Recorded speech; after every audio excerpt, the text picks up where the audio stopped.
It is Thursday. It is the final day of training camp for the Carolina Panthers, and Bleav in Panthers has you covered. Loaded show. That is not Skylar Callahan. He'll be back next week along with Jonathan Stewart. I'll give you a clue on who that is and who we got coming in here in just a bit. You're locked and loaded. It's Bleav in Panthers. Let's go. Jonathan Stewart gets in, fights for more yardage. Stewart to the mouth of the goal line. Touchdown! Wow, that's just pure Stewart right there. That's a big-time run by Jonathan Stewart.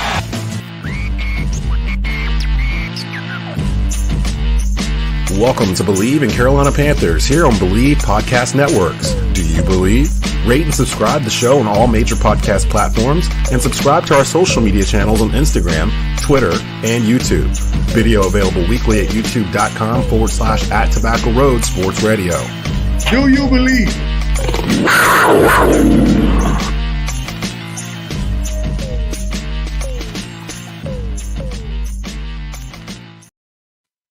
And welcome into Bleav in Panthers. I am your host, Desmond Johnson. Jonathan Stewart, Skylar Callahan, my partners in crime. All three of us, our schedules have been all over the place here, especially in preseason. Both will be back next week, and we'll all be kind of on more of a regular schedule now that training camp is over and preseason muddling its way through.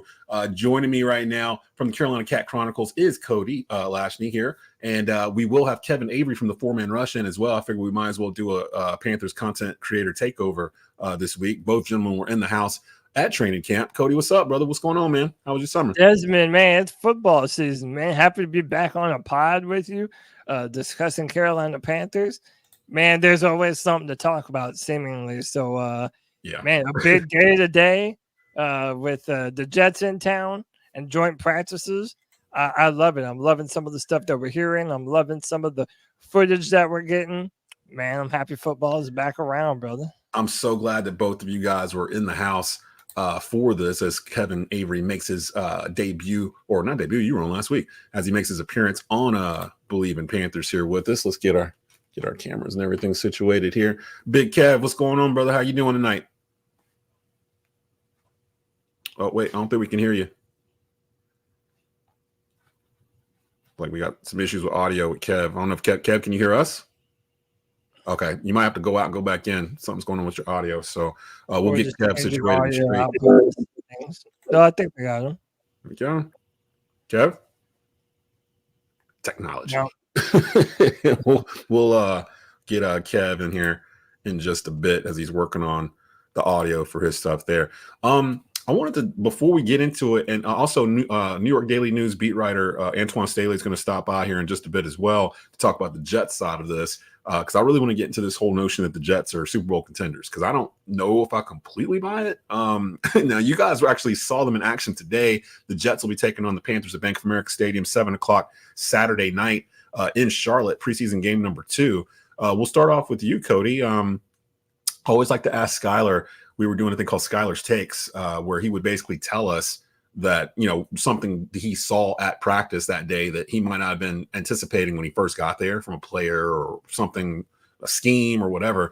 Today, while you were out there and they're actually doing live action with the Jets, was there something that kind of stood out to you that you weren't expecting to see today from the Panthers, good or bad? I mean, yeah, listen, let's be real. Today has been the first day that we have really had a performance from Bryce Young where it was undeniable that he was out there cooking. And Desmond, I don't know if you've been following it, but people love to roast me for my takes. I put out yesterday, has Bryce Young ever had a good day at practice? I'll saw that. out. And then the very next day, Bryce is going off. And listen, I love it, man. I will happily be the butt of people's Twitter jokes if it means that our quarterback is successful in this system. Desmond, it really feels as though Deontay Johnson, the threat of his separation, is already paying dividends in this offense. And another name that we have to mention from today's practice, but who has also been very good throughout training camp, is Terrace Marshall Jr., a name that will not go away, man. He's been this will he, won't he receiver prospect for a long time. But then today, you start to see him go up against some of these better corners, man, like Sauce and Gardner, and coming down with incredible touchdowns in the back of the end zone with the ball on the money from Bryce. I really do think that it took a while for this offense to really start to cook.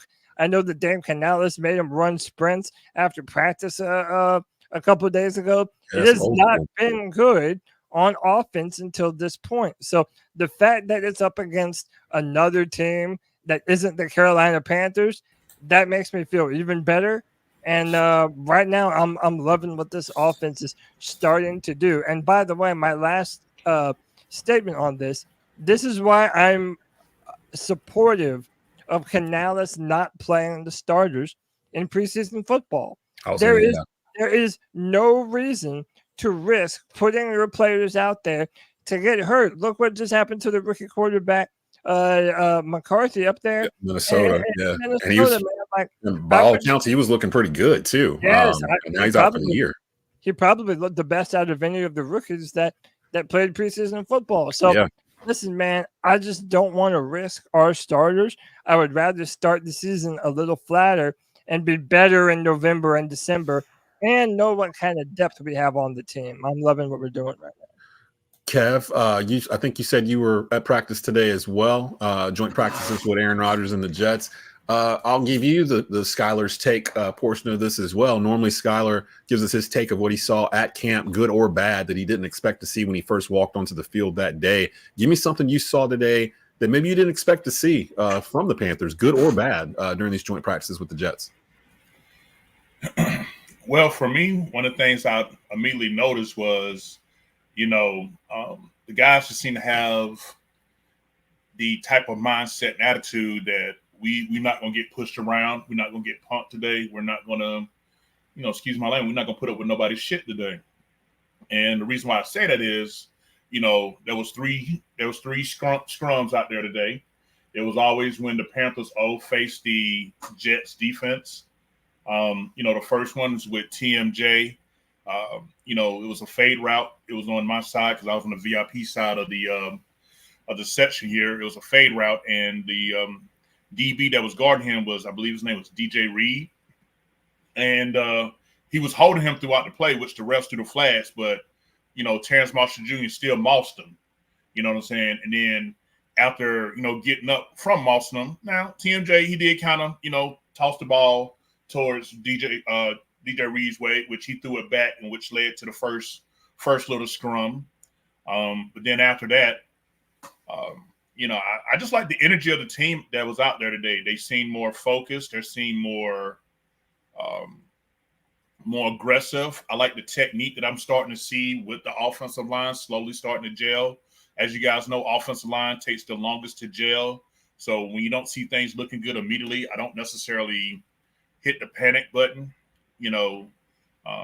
because once you get them pads on, it just takes a little while to get that chemistry together. But overall, the energy based on what was leading up to today, not that we had bad energy, but this is the first time that I felt like they had this type of energy. And I think seeing a different opponent versus their own brought it out today. So I like what I saw from that aspect.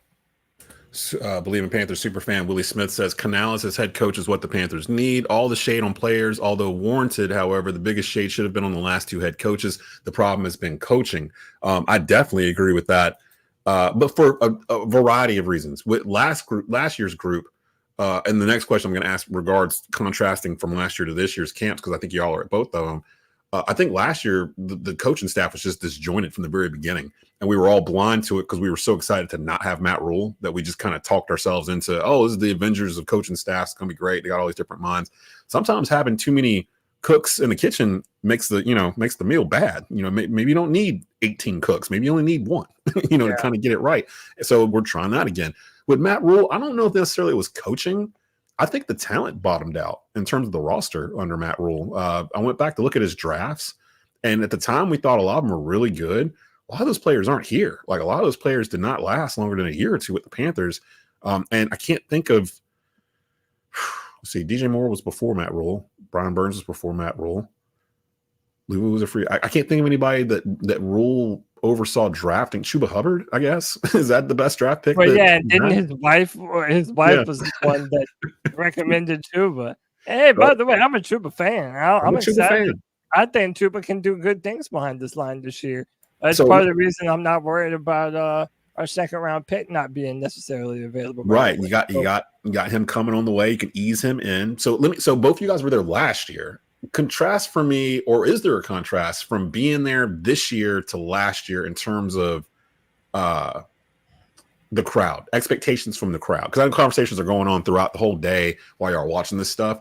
Think back to last year and what you were seeing during the Jets joint practice, and then think about today, what you're seeing during the Jets joint practice. Because I remember last year, I remember people saying that we looked good, but now I'm sitting back thinking, how did we look good? Because we were running vanilla from day one of Frank Wright to the very end. So it never changed. So what was the difference today compared to last year when we were scrimmaging the Jets?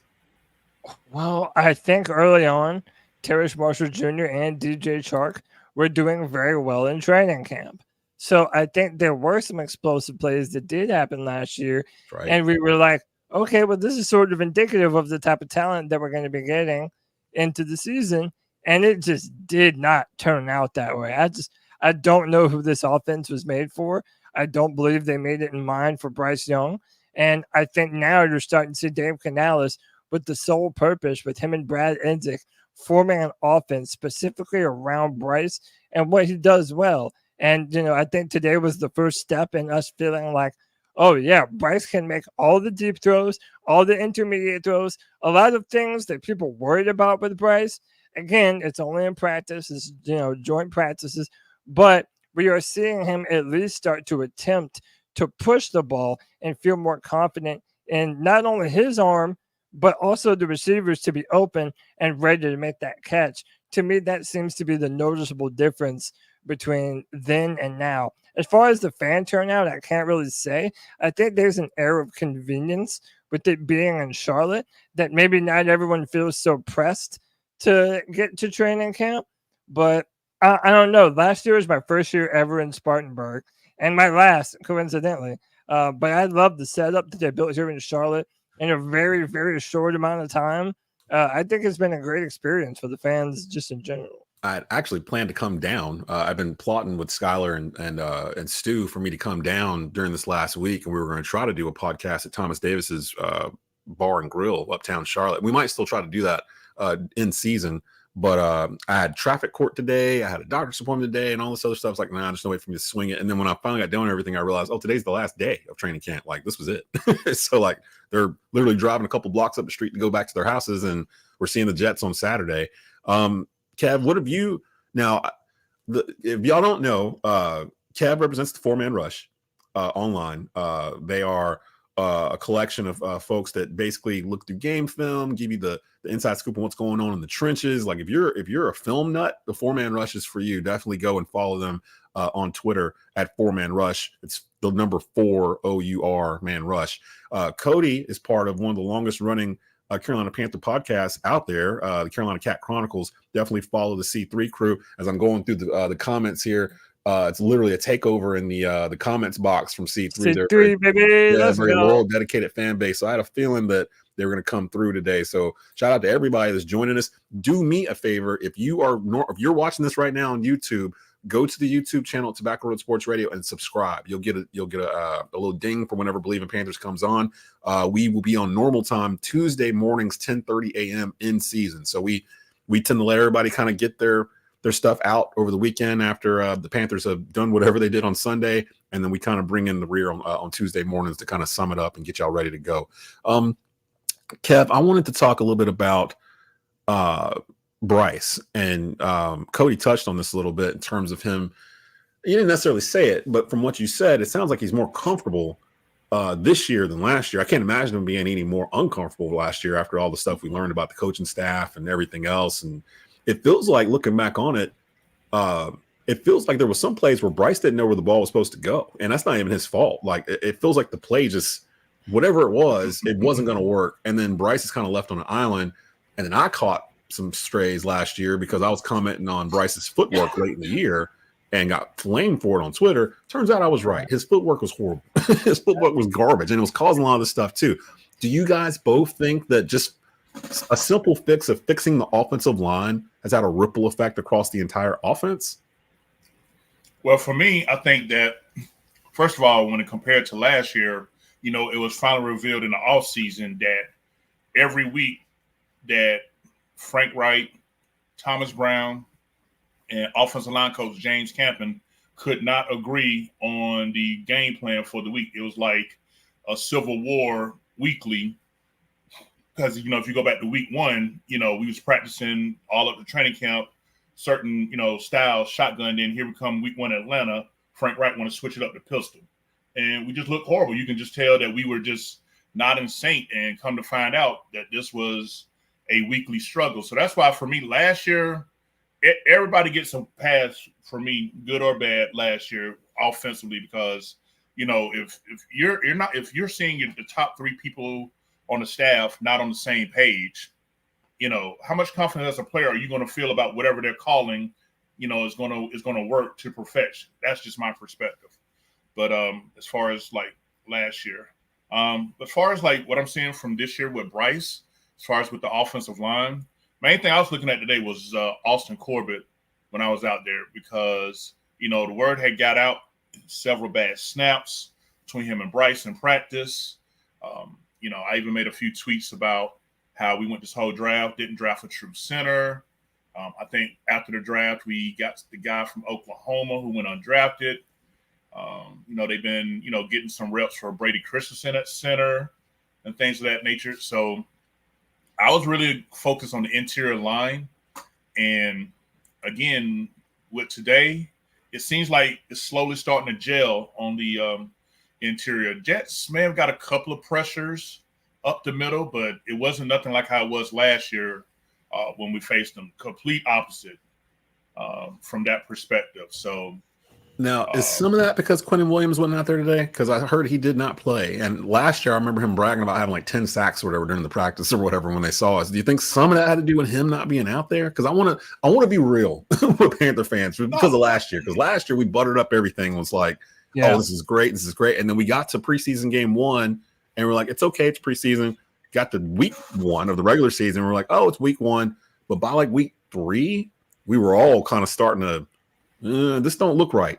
Something's off. Something's wrong. And it was hard to talk all of us off the ledge because we talked ourselves there, like throughout the offseason or whatever, because we've been battered. We've been battered by Matt Rule for, 3+ years or whatever it was. So I want to be sure what you guys saw today. Do you think some of it was because Quentin Williams wasn't out there, or do you think that would have mattered if Quentin Williams was out there? I'm sure it has something to do with it. And I'll say this, it's prove it season, man. That's why days like these are so dangerous. People love to dunk on me or people who are being truthful about how Bryce was last year. But, I'm of the mindset when it comes to Bryce, to Ike and Kwanu, I still have things that I want to see from them. And I want to see it happen on Sundays. Today's are great. It shows me that they're moving a step in the right direction. But, it's not a real football game yet. They don't count for anything yet. So what I take it as is a reason to be confident that we are moving in the right direction and that Dave Canales has a vision that the Carolina Panthers, especially on offense, are starting to believe in and starting to vibe with and starting to feel confident in their own ability to execute that playbook that they've installed. So, I think there's definitely something to that, not having Quentin. But, I love what our defense has been able to do thus far. I think they've been nasty in our own practices against the Panthers offense, but the Jets did not have a good day offensively. And I think that shout out to my boy Kev, White Chocolate Espresso. He continues to tell me that I need to put more respect on our defensive backfield. And maybe that is indeed warranted. It hurts with Dane Jackson going down. I was about to say, who's back there? Because I know. Really banged up. I think maybe our pass rush might be a little underrated compared to expectations. You know what? I had been hearing about Jadeveon Clowney getting back a lot into the backfield, which I was kind of not expecting. I was kind of thinking, I was tempering my expectations for him because he's a 10+ year vet. And he's not necessarily Brian Burns, but really because he's older more than anything else. The dude was a monster back in the day. When you see him in person, you realize he's every bit of 6'6", 265 pounds. Like the dude is just unreal. There's a reason he was the #1 overall pick. Panthers Gal 73 asks, is this a special edition today? It is a special edition of the Bleav in Panthers podcast here on Bleav Podcast Networks and Tobacco Road Sports Radio. Cody and Kevin filling in for Skylar and the all-time leading rusher in Panthers history, Jonathan Stewart. Both of them will be back next week. Next week, we'll be going through our annual Carolina Panthers win-loss record, which is always fun. And then we will pick all the division winners because we already did the AFC South. Or excuse me, AFC North 2 weeks ago. We'll run through all of them. So all of it next week will be kind of more of a around the NFL type of thing. And we'll go through this Panther schedule because we'll have 2 games at that point to go through. I was thinking about this past week. I took my family on vacation this past weekend behind Hurricane Debbie. So we left on Thursday, which was the game day for the Panthers. Turns out I didn't miss much because they sat like pretty much every starter there was. And I was thinking about it driving down. I was like, do I want to listen to this game? Do I want to listen to it? And I had it on XM Satellite Radio. And I was like, you know what? I really don't want to listen to this game, even though I'm going to have to talk about it somehow. I just don't care. I don't care about this game. Has preseason been devalued to the point where it's a chore for you to watch these games? Because that's where I'm at right now. I don't know how much of the game I'll watch Saturday. And I used to watch it all the way through. Like, I wanted to see 3rd string, 4th string, 5th string guys. And right now I'm at a point where I'm like, honestly, there's only like 5 slots that are open really right now on the roster if you really want to get serious about it. And some of those are get filled by players that aren't even here. We're first on the waiver wire. So, and apparently Dan Morgan's gift is being a pro scout, like being able to scout pros that fit the system that he's working with. That was kind of what got him the gig. So I'm kind of expecting him to get some cornerbacks and things of that sort in here. But, you know, I'm looking at the preseason and I'm like, how geeked am I to watch them play the Jets? Do you guys still have the same feeling about preseason? Especially as it looks like we're about to go to 2 games and an 18-game regular season schedule here, probably by next year. I'm surprised they didn't get it in this year.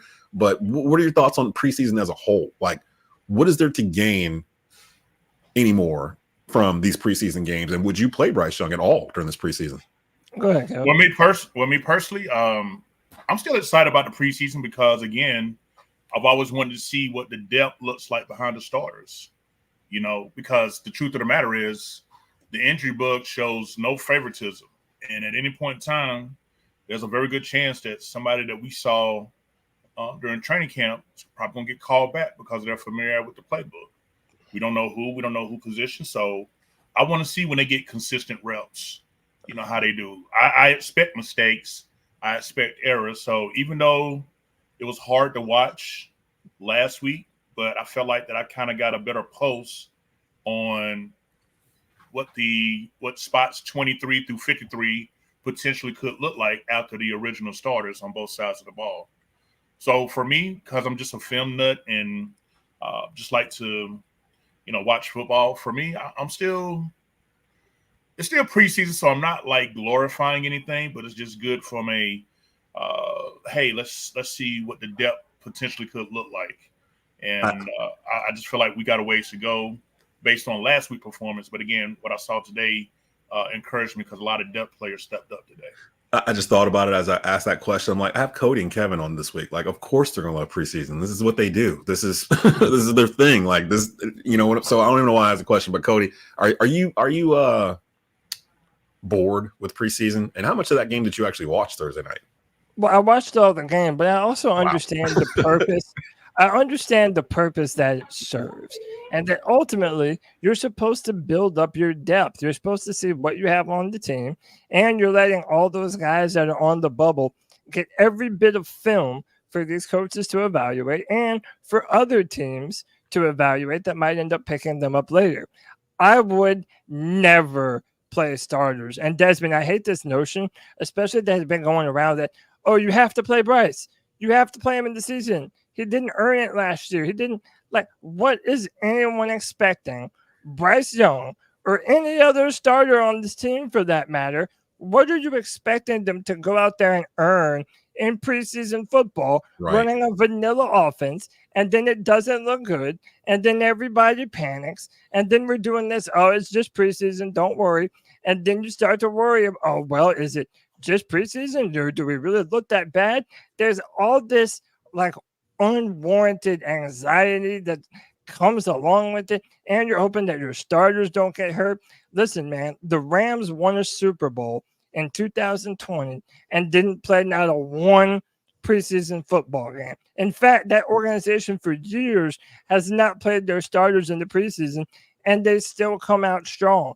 I think that's such a cop-out answer to say that your starters are not going to be ready for the season if they don't play preseason football. I think that's a lack of proper preparation, and I think that ultimately you're putting your players in harm's way for no reason at all. So I'm happy with Canales. I'm happy with Canales not playing the starters. I don't want to see our starters take one snap of preseason football. I was at a high school football scrimmage earlier this week, Monday. My alma mater was taking on another team that I deal with here with Tobacco Road. And I was thinking about it. It's like no other level of football does preseason. Like high school doesn't really do they do scrimmages. College doesn't do it. It's just boom, go. And I actually asked this question to Stu last week when we had Kevin and Dave on from PNP.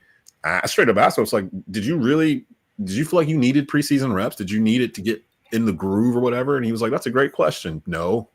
Like, if anything, I'm worried about twisting an ankle or something in preseason, which happened to him. Cam Newton broke his foot in preseason versus the Patriots. Literally threw away the whole season pretty much because of that. So it's like, do they really need it? No, not really. The last 5-8 slots on the roster, yes, you probably need it for that. But I would imagine what they did today was more productive than what they're going to see in the game. Like because they actually were they doing like non-vanilla stuff today, like knowing there's no cameras from the media and everything else. Did it feel like it was a little more razzle dazzle than normal? Yeah, I feel like that's much better. Go ahead, Kev. No. For me, I felt like it was.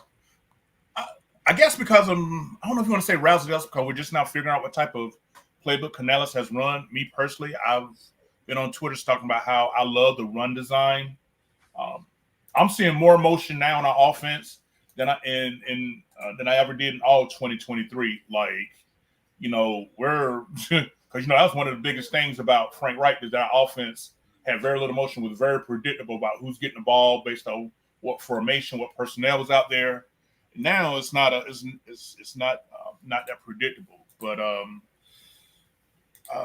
just for me, it just really feels like that that scheme is going to be very diverse. I saw multiple player personnel. It's not it wasn't just primarily 11 personnel, which we was 92% of last year. Seeing multiple tight ends.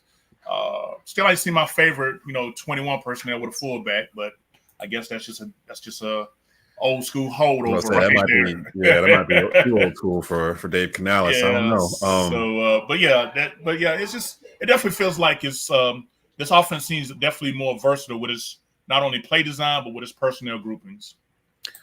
Willie says preseason is the NFL version of high school football jamboree. Kinda, yeah, it really is. And Stu mentioned that he's like, you're getting yourself lathered up for a game that doesn't count, but the danger's still the same. And you got to kind of make your main goal is to get out of the game healthy. That's really what it is. Whereas you're not really thinking about that during the regular season. So it's a different mentality. So I'm kind of like, I don't think Bill Belichick really played his players a whole lot in preseason. Remember the whole thing where it was like September was the Patriots preseason, that they would basically treat September as the month the work kinks out and they'd be like 2-2 or something. And then they'd go on an 8-game win streak or whatever. And people would totally forget that they were 2-2 in September. He did it every year. So like, I'm cool with them. Actually, I'm fine with them not playing Bryce in preseason because has the third game become what the fourth game used to be, where the fourth game was literally just like dudes that weren't going to make the team? Like, has that become that? Because I don't remember from last year. Well, it used to be that the third game you would play most of your starters for the most amount of time that you would play them. And then that fourth, it's just all backups. I think that they just got rid of that. I think it just goes back one cycle. The second game, I think, is the one where you're going to see starters. But yeah, again, and by the way, how quickly fans would become hypocrites. Like all the people that are like, no, they need to play. They need to work the kinks out. The minute that they would get hurt, they'd be like, oh, why are you even playing them? Shouldn't have been out there. They shouldn't have been out there, man. So it's like, yeah, I'm a big believer in preseason football not being as important as fans make it out to. And also something that goes into it, we're all just hungry for football. Yeah. We want it now, man. By the time the end of the offseason comes around, we're just craving football, man. And people want it right now, but it's right around the corner. Just give it some time. We will see our starters and what they're made of literally very soon in New Orleans. And Des, I think real quick, just pick up what you said. I think that what you said about Belichick, I think that's probably going to be the new formula moving forward, is let your starters, the first 4 games, the goal is to be at least 2-2 when September is over with, and to get it out, because the best thing you can do is come in healthy. Mm-hmm. And if you can protect your starters while seeing what kind of depth you have to know what type of rotation you got, I think Canales is willing to, I guess, if you want to call it risk, there being a little bit of a flutter at first to just get the guys on rhythm in real live games, regular season game to count. And like I said, if you can just come out 2-2 and then get your streak starting in October, then it's a 17-game season. Yeah, you got 13 more games. Pretty much, it's like a whole season in front of you. Especially if they go to 18 games, where you'll have 2 buys or whatever in the season. Cody from the C3 podcast and Kevin from the 4-Man Rush joining me here on this special edition of Bleav in Panthers end of training camp edition. Skylar and Stu will be back next week. I just didn't want to go a whole week without an episode when we had Big Bad A-Rod in town and the Jets and. Antwan Staley was supposed to come through. He may have got hung up from the New York Daily News because he has not popped in. I was going to get his opinions on Aaron Rodgers and the Jets. Instead, I'll get you guys as we shift over to them. Do you take the Jets from what you saw today? Do you take them as a legit Super Bowl contender? Which sounded weird to say out loud.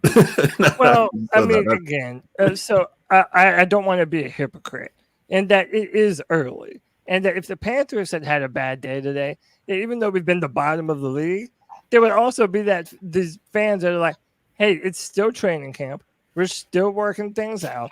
There's not a reason to freak out. You mentioned earlier no Quinnen Williams, and that definitely matters to the situation. I just think it's going to matter that offensive line for them. Can they keep Aaron Rodgers upright long enough? The guy is getting older. Every year that goes by, you're physically not the same guy that you were before. So if they can protect him, maybe. But all of a sudden, man, that the AFC East, that's looking like a tough division, man. You have Miami now fielding a track team in literally every sense of the word. Yep. Drake May is apparently starting to look really good. I really like their new head coach as well. We all know what the Buffalo Bills are. So that's a tough division. I don't think anything is guaranteed for them. I would certainly say that as of right now, they're, in my mind, at least going to be somewhere near the wild card spot in the AFC, I think. That's kind of where I was, too. I was like, I'm seeing all the Jets hype, and I know it's because it's Aaron Rodgers and everything else, but the man is, 40? Is he 40 or 39? He's 39 or 40. He's like 39 or 40, yeah. Coming off an Achilles tear. And we were marveling over it on Bleav in Panthers last year when he was standing on the sidelines with no crutches like 4 weeks later or whatever, because Stu had that injury. It basically ended his career. And he was just like, what kind of witchcraft is this? Like, how is he able to plant and throw a football? It just got torn. Like, he just had the surgery like a week or two before we saw it. So we were looking at all that. We're like, something's weird. Like, what is this? Like, what's happening? So we'll definitely keep an eye on Aaron Rodgers to make sure, not to make sure, but just to see what happens. He's got weapons around him. The defense is one of the stronger defenses that he's been able to play with in probably over a decade. But to Cody's point, his division ain't going to do him any favors. I don't think they're the best team in their division, to be honest. I think it's Buffalo still. Even losing Stephon Diggs, you go out and get Worthy wants to Worthy went to Kansas City. Who did Buffalo draft? Did they draft the kid from Florida State? Keon Coleman. Yeah. So they pick up Coleman in the first round. They still got that defense. It's still Panthers North. Good too. And they also got Curtis Samuel from Washington. Ooh, that's right. Yeah, so Josh Allen got some weapons. Really, they needed a running back. They needed I will somebody bet to help you them anything that Curtis Samuel becomes that deep threat wide receiver in Buffalo Panthers that North. we always wanted him to be for a prime, healthy Cam Newton, man. God, you just hate to see it, dude. It's amazing to me how so much talent has gone through here in and out like a turnstile. And like I was saying at the beginning of the show, I was going back through Matt Rule's drafts, just kind of looking at them. I don't know if anybody is left really from some of those drafts. I was trying to think of somebody. I'll actually Derek Brown. Derek Brown. His first draft, he did all defensive players. Right. First time in NFL history. And Derek Brown is the only one that's left. And then from the 2021 draft, We still got J.C. Horn, Terrence Marshall, Brady Christensen, Tommy Tremble, Chuba Hubbard. None of those guys are really. Yeah, so about about 5 players, because they drafted 11. I'm looking at it. So 5 of the 11 from 2021. That's horrible. That's still horrible. around. And then 2022, Icky, Amari Barno, Cade Mays. So we only had 6 that year, so 3 out of the 6. And we're still questioning Icky. How's Icky look? How's Icky been looking in training camp? Does it look different, better than what it was last year? Up and down for the most. He had a good day. He had a clip today that was sort of going viral, him throwing people around. But he's also had some dumb whiffs as well. Again, he's more so than any other player on this team. Icky is the person I really want to see really shut up the doubters this year, because I've always had issues with his feet playing left tackle. I don't necessarily know if he has the footwork for it. But, hey, I am by all means happy to be very, very, very wrong about it. I want him to show out everyone. But I want to see it before I say, oh, that's our left tackle of the future, Yeah. I'm the same way with Bryce. I'm literally the exact same way with Bryce. I need to see it. I'm giving him a mulligan. I'm giving everybody a mulligan for last year because of the coaching staff and what was going on and what we found out in season, the bickering, the going behind people's backs, going straight to Tepper, all this kind of stuff. I'm just going to give everybody – last year was a weird year. Like, the owner of the franchise threw a drink on a fan last year. Like, that happened. Like, that literally happened last year. Like, he went in and snatched a dude's hat off his head in a restaurant because he didn't like that it was an Eagles hat. Like, and that was on tape. Like, weird stuff happened last year.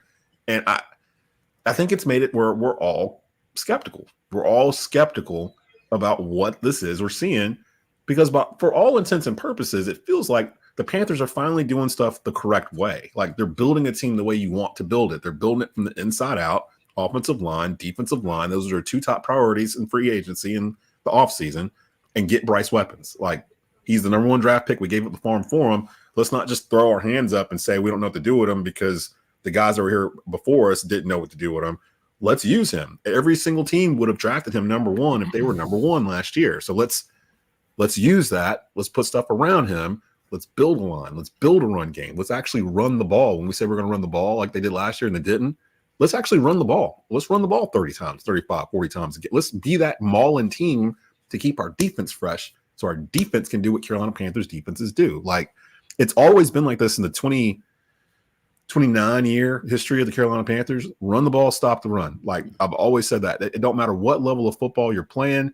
If you can do those 2 things, you're going to win more games than you don't. And when the Panthers are doing that and they're really good, we haven't seen it since 2018. 17, 18? Was 17 the last time we made the playoffs? 2018, 2018, we started off 6-2.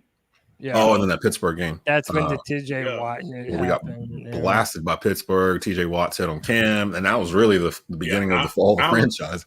Yeah, our last great game was that home game against the Baltimore Ravens. That's when we got our 6th win out of that 6-win win streak. I mean, where they had that number 1 ranked defense, and we just took them behind the woodshed that game. But back to what you were saying earlier. Everybody know, I drive the Icky fan bus, but I definitely will admit that he definitely has a lot to prove.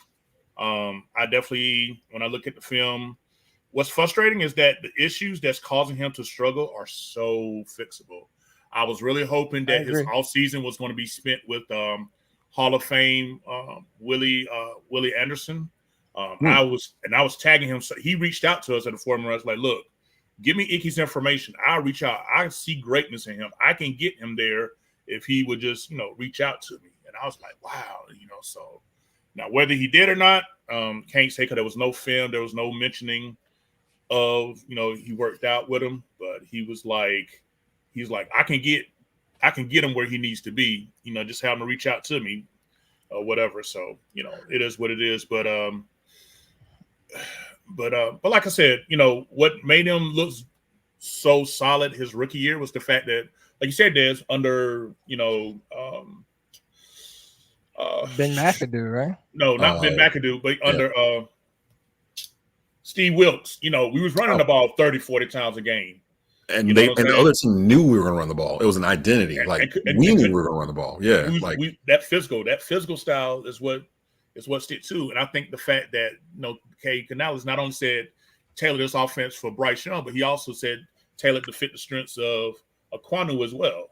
Yeah, because Aquanu was more of a run blocker, wasn't he, coming out of NC State? Right. Yes. He was definitely more of a run blocker. So, but but he definitely has a lot to prove. The hate that he's getting is definitely deserved. Even though I do defend, because like I said, when you watch the film, it's like he can have 50, he'll do 50 plays, he'll look good for 47, but on 3 plays he don't. Everybody just focus on those 3 plays. You know what I'm saying? And it depends on the time those 3 plays happen. That's really what, gets talked about. So I get it. It's just a fan in us, because at the end of the day, I don't think any of us are rooting for players that we may not particularly like or care for to do bad.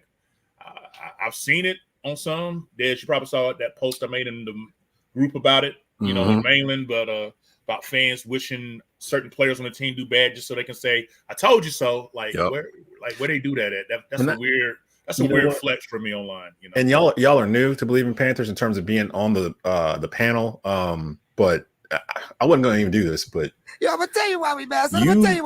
Son. You reminded me this week for that, and not just for the Panthers, but that mentality in general. I do not understand. It's usually younger people, and maybe I'm showing my old man yell at the clouds, stage or whatever. I'm 46, but it feels like the younger generation, they have to tear down older stars and players like legacies to build the ones that are playing today, as opposed to just letting those players live off of their own merits. Like, it's the LeBron Jordan conversation, basically. You usually don't see one without a younger person trying to tear down what Michael Jordan did in order to push up LeBron James. And I'm like, GOATs don't need excuses. If he's truly a GOAT, there is no excuse. Like, he showed up. That's why he's a GOAT. Like, if you're making excuses, he's not one. And I'm seeing it with our Panther fan base in terms of people kind of hoping Bryce flames out, that he's not going to be the dude, or Icky, or some of the decisions we've had in the past, that are guys that are here, like kind of hoping that they don't work out just so their point can be proven online. And I'm like, do you want to be right on Twitter, or do you want to win? Like, do you want to win Panther games? Do you want to be proud to wear Panther apparel out in public? Like, it got to a point last year where we were embarrassed to be Panther fans. Like, real talk. Like, it got kind of bad. And Desmond, let me speak on this, because let's be real. That's one of the main criticisms that gets levied against me. People will say that I'm out here rooting for Bryce to fail just so that my old takes of wanting Stroud or whatever could be right. Listen, man. Tell him, Cody. So I'm gonna tell you why we mad. I'm gonna tell you why we mad. So there's this thing, and Desmond, I know you can speak to this. There's this thing that Panther fans do, that when you offer legit, meaningful criticism, they take it as hatred. Yeah. That you're hating, you're being a hater, you don't believe in the Panthers, you just go be a fan of another team. And I think that we're all walking a tightrope of saying, hey, we want to believe in our guys to get better and be better.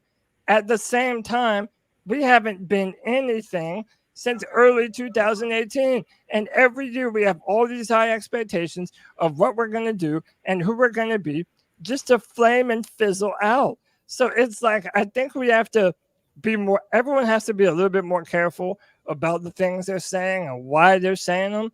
But at the end of the day, man, you got to show me something. Yep. You have to show me something. You're not winning any awards in training camp. You're not winning any awards in preseason football. It's time for them to win football games. And until we, have them rise to that standard, I believe any and all criticism is fair game to this point. I mean, we're not the Dallas Cowboys. You know what I mean? Like, we haven't earned the right to, well, technically they really haven't lately either, but they're still America's team. Like, they're going to lead off talk shows and stuff like that. They move the needle. They're not going to start off talking about Bryce Young and the Carolina Panthers on Get Up or First Take if they talk about them at all. Like, when they talk about the Panthers, when the Panthers are winning. And even when the Panthers are winning, the Panthers have to have won a bunch of games before the national media even turns their attention to us. When the 15-1 season, I remember them calling us the worst 12-0 team of all time. We were underdogs. We were underdogs against the Cowboys on Thanksgiving, and they were like the brakes off of them on a national TV audience. Like, and they still were kind of like, I don't know, Carolina, they don't want to jump on the boat. So, like, for those that are they're upset that national media doesn't give us a lot of respect or credit or whatever. I crossed that bridge a couple years ago. It's like, they're not gonna. Like, and I'm fine. I'm fine with it being us against the world because we've only had like 7, 8 winning seasons total or something like that. Like, I mean, we don't have the ability to command the respect of those folks until we're winning. Like that year, by the end of 2015, everybody knew who he was. Like Cam Newton had Betty White gabbing on national TV. Like, I mean, they transcended into something else. Now the problem is they couldn't keep going. But that happens. With this feels like it did when Rivera came in, where you can feel them building something. And I'm looking back on last year, I don't ever remember having that feeling. I don't remember feeling like they were building something. I just feel like it was different than what we had just went through. And that's a different feeling. So that's where I'm kind of tempering my expectations. While I have y'all on, though, is it too early for you guys to give a prediction on what you think the Panthers record might be or who might win the NFC South? Go ahead, Kev. Like I said over.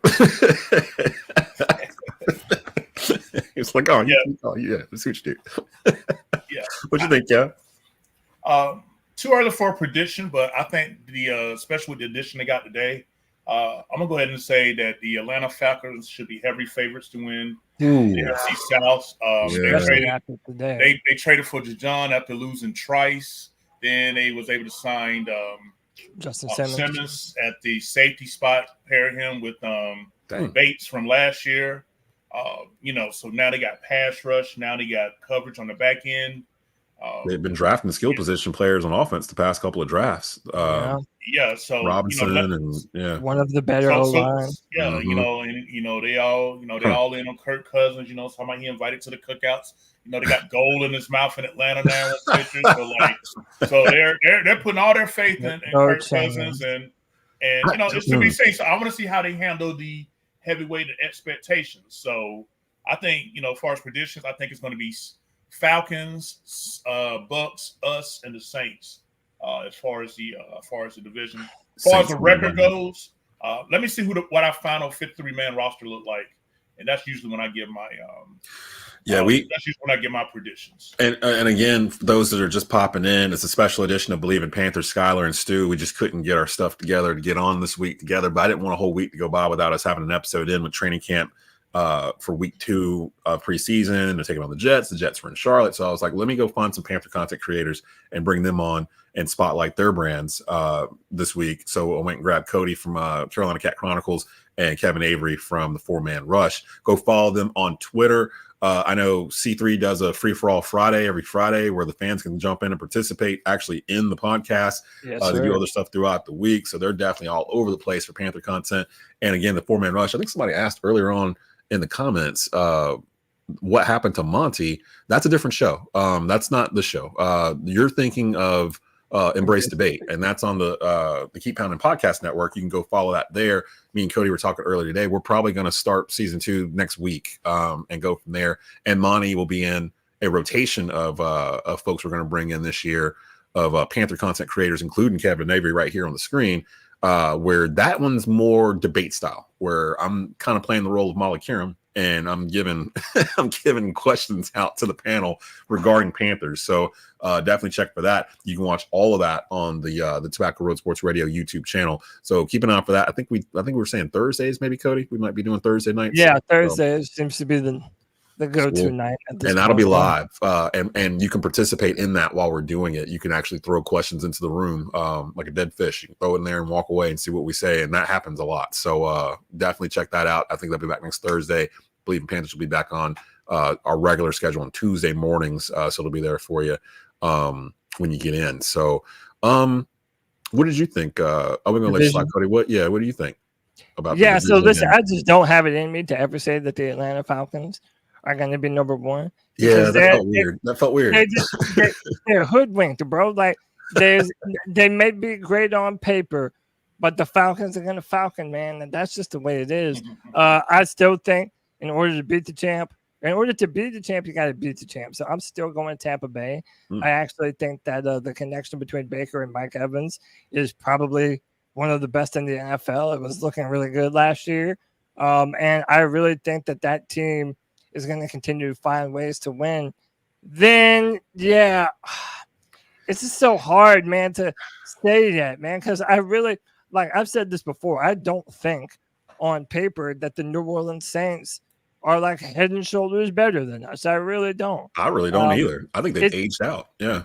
I think as fair as I can be right now is say Tampa 1, Atlanta 2, just because they're making all the signings. They have all the weapons now. They have Kirk Cousins.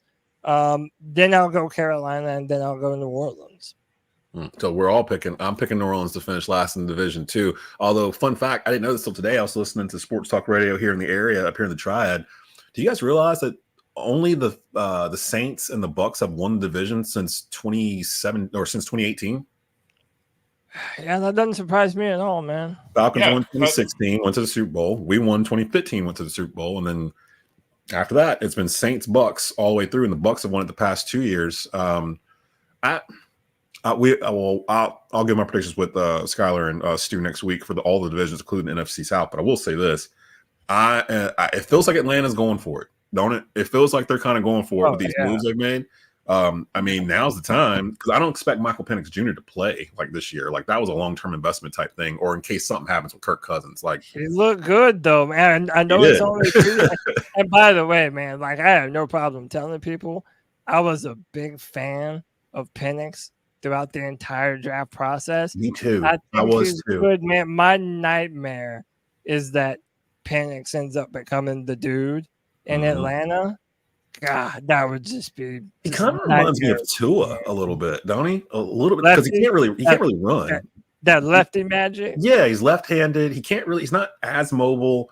So the throwing motion is kind of the same as Tua, and it's like I don't know. I fell in love with him during that playoff run last year. Like I was like, man, who's this kid? Like just slinging this ball over the plate. Like because I never had a chance to really watch Pac-12 games because it's West Coast, it's late at night kind of thing. But watching him in the playoffs, I was like, man, somebody's gonna get a steal with this kid. Yeah. And then for the Falcons to do what they did, that was the talk of the first round. It's like, what are the Falcons doing? Why are they picking this? What was it, 8th or something like that they went up and got him for? So I mean, I don't know. I think it depends on Kirk Cousins. If Kirk Cousins is the same Kirk Cousins that he was in Minnesota, then yeah, Atlanta wins the division hands down, probably by a couple of games, because all he needs to do is game manage. I mean, hand the ball off to Bijan Robinson, get it to Kyle Pitts. Who's the wide receiver they have? Drake London. I mean, they've got pieces. Like, and they got a good offensive line too. And that guy they got from the Bears, Mooney. Mm-hmm. Yep. And everybody talking about Bijan, but they had a 1,000-yard rusher in Algier too. Like he's more their, tough yard runner, and he's hard to tackle, as we found out last year. So offensively, I mean, the Falcons, that offensive line can stay healthy and intact. You know what I'm saying? That they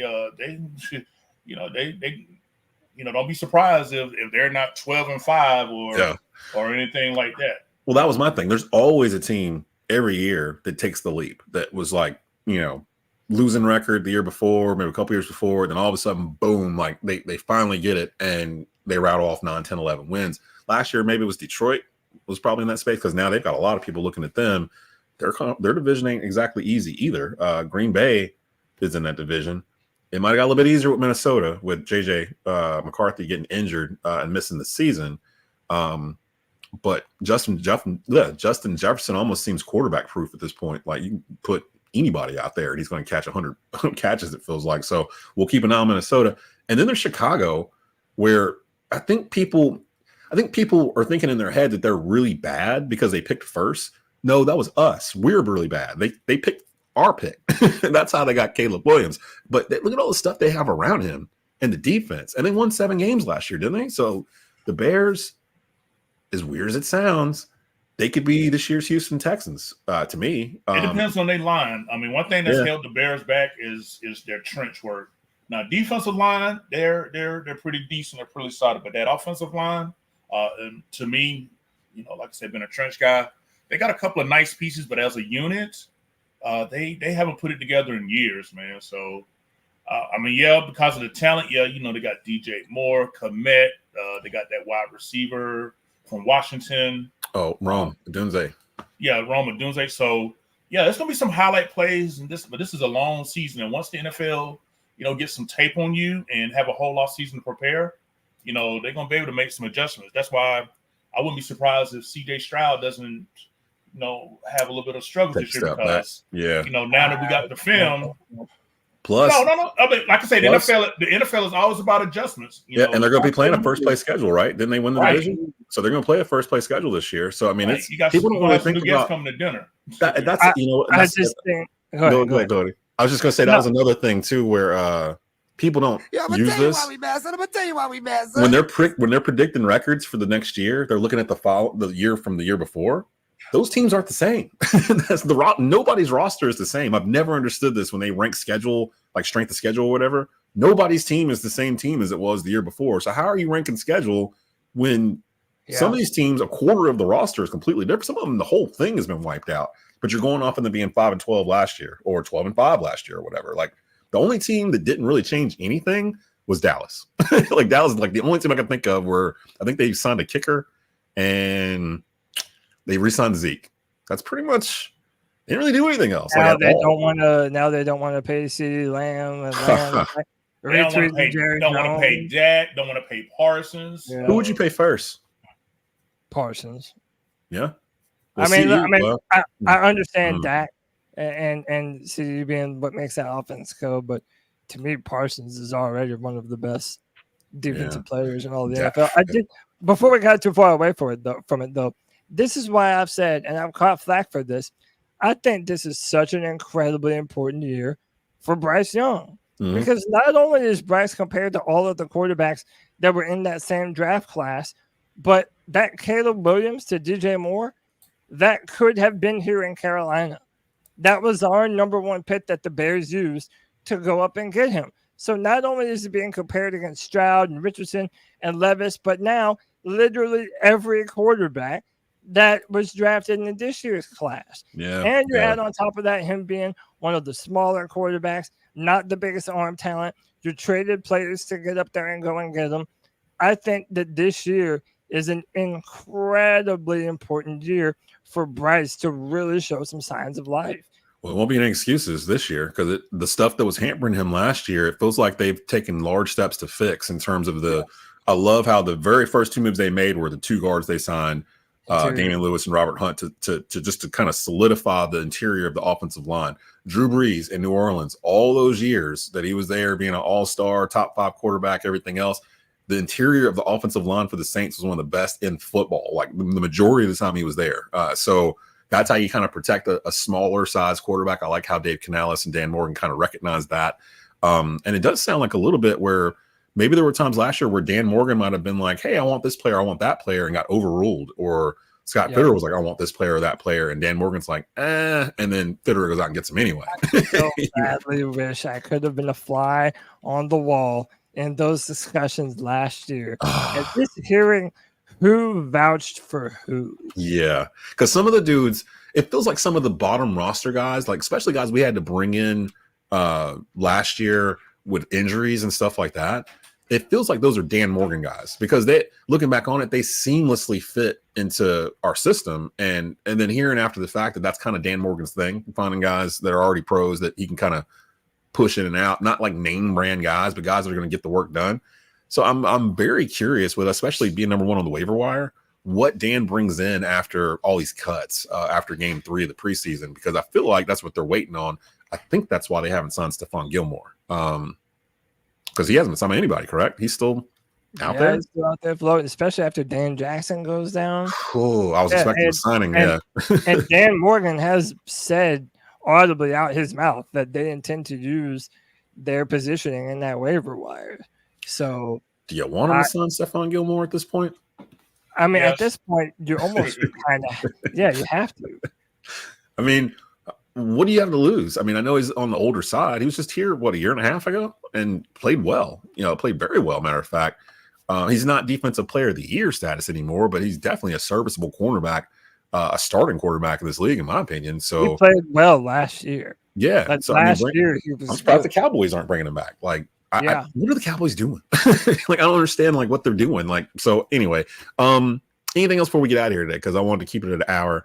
Appreciate everybody that came in especially C3 Nation. Y'all are definitely representing in the comments. I knew y'all would. Shout out to the 4-man rush and y'all's fan base, everybody over there. Again, Monty is with us over on the Embrace Debate show on the Keep Pounding Podcast Network. Both of those shows you can find here on Tobacco Road Sports Radio's YouTube channel.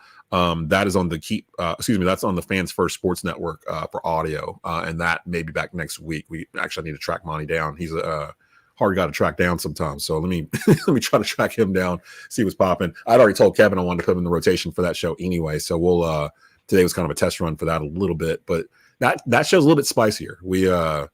We actually put a question out there and debate it as opposed to just kind of sitting here and just discussing podcast style, like what we're doing or whatnot. So all this stuff's about to start rolling downhill, I should say, as the Panthers get ready for the New York Jets, 7:00, local television, Panthers Television Network, or you can hear it on the Panthers Radio Network. I Bleav it's Steve Smith and who is it on the radio? Is it Anish? No, Anish isn't doing the preseason.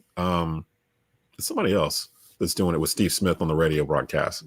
Not sure. It might be a niche. I think it is. It might be. They might have a niche on TV. I can't, or it might be the other way around. Steve Smith might be on TV with the other person, and a niche is on the radio. Yeah, I know that Steve is on TV. Yeah, so yeah, definitely check them out. If they do play starters, it's probably going to be in this game, and then the fun begins going into next week as they start regular practices and everything else. We get to preseason game 3. We get a week break, and then boom, the 2024 season is upon us. So we've waited long enough. We're almost there. Shout out to Cody, shout out to Kev for coming in today. That's going to end it for us for Bleav in Panthers here on the Bleav Podcast Network and Tobacco Road Sports Radio. We'll be back next week. Stu and Skylar will be back next week with reports live from practice, and we'll pick all the division winners, and we'll give you our annual Carolina Panthers win-loss record, which should be interesting to see how we come up with that next week. So, Kev, you got one more thing to say? Yeah, two quick things, address what you just said. Number one, Monty is adjusting to a new work schedule. So me and him was supposed to get up because, my daughter's in town. So yeah, definitely supposed to get up. And two, there was a quick comment in the section. I did my research. It was talking about Brady Christian playing left tackle. I looked it up. According to PFF Advanced Metrics, when he played left tackle, he gave up 3 sacks, 13 quarterback hurries, and 6 quarterback hits. Someone in the chat said Brady Christian never gave up a sack while playing left tackle. So I was researching that while, we was talking. So I was going to say, if you put it out there. If you've got these two on the panel and you put in some sort of fact in the thing, you better make sure your fact is straight, because they will go and check you while we're on the air. Pretty much. So, yeah, that's what we do. That's how we roll. So Brady Christensen is whatever you need him to be, baby. He's a Swiss Army knife, ready to get in there and play nasty. Cody, we don't win the war over here. Listen, he's on the team. I'm rooting for the guy. I just want to be placed where he could be a strength. Like I said, he's an athletic zone type of guy. If Canales is a zone guy, bring him in 6 offensive linemen. Let's move some bodies. I'm all for using, these players, man. So use them. I mean, and the way the season is, they're all going to get to play during the season. It's a 17-game season. It's inevitable that they're all going to get run, and Brady's going to get moved around a lot probably anyway. So I think he's the number 2 for left guard, right tackle. He he's like a Swiss Army knife at this point, man. They do like having linemen that can play multiple spots. So keep an eye on that during the preseason. That's one thing I want to. I will. I'm going to watch Saturday night, at least the first half, so I can see. I imagine the offensive line's going to get that work in the first half at least. And it was fun listening to Aaron Rodgers get pissed and cuss today because he got frustrated. 3 turnovers. So shout out to our DBs. Trevin Wallace got an interception. I saw 6. That. He walked out, and then they was about to score on the goal line, and the ball got knocked out, and we recovered it when they was doing red zone. So Aaron Rodgers was pissed at practice today, and I enjoyed it. And ain't nothing better than getting Aaron Rodgers upset about something. I'm totally with that. So we're gonna go ahead and end it right there. If you haven't already, rate and subscribe at the YouTube channel for Tobacco Road Sports Radio, youtube.com/@Tobacco Road Sports Radio. Also, you can rate and subscribe to Bleav in Panthers podcast on all major podcast platforms, iTunes, Spotify, Anchor, Stitcher, wherever you get it, you can get us there. Just type us in and rate and subscribe. I'm Desmond Johnson here with Cody from the C3 podcast and Kevin from the 4-Man Rush. We out. We'll be back next week. Peace. Keep pounding.